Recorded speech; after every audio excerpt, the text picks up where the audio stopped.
presented by Magahia Music.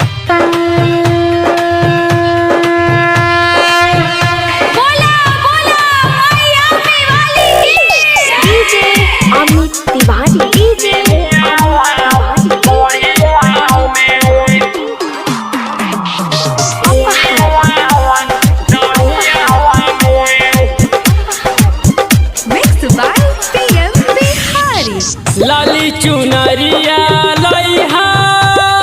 ये हो राजा सो नौनिया में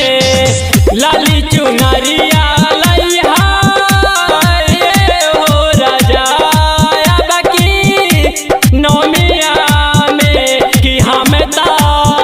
झुलुआ लगाई बानी मिया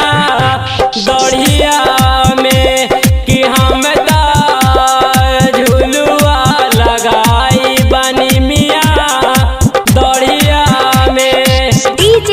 अमित तिवारी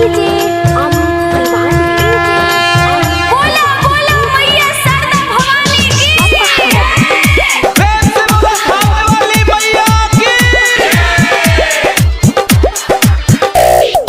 गाय के गोबारा से अगना हम निपाई बहो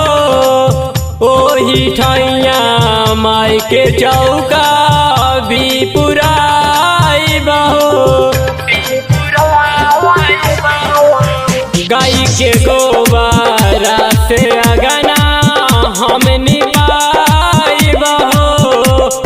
ओही ठैया माई के चौका भी पुराई बहो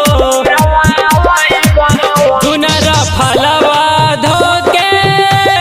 राखब गंगा जी के पनिया में कि हम झुलुआ लगाई बनी मिया दढ़िया में कि हम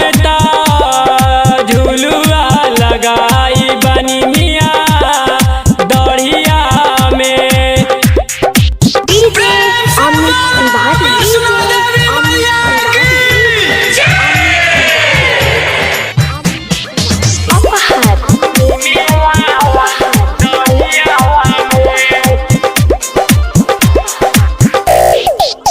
मालिना घरे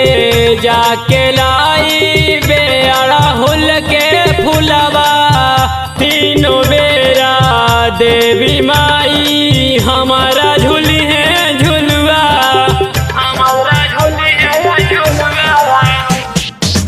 मालिना घरे जाके लाई बेड़ा हुल के फुलवा तीनों बेरा देवी माई हमारा झूली है झुलुआ नवदीन पासवन सुधी रेटी कहीं है नुमथवा माई के चरनिया में तपरमोद झुलुआ लगाई है निमिया दढ़िया में तसिंटू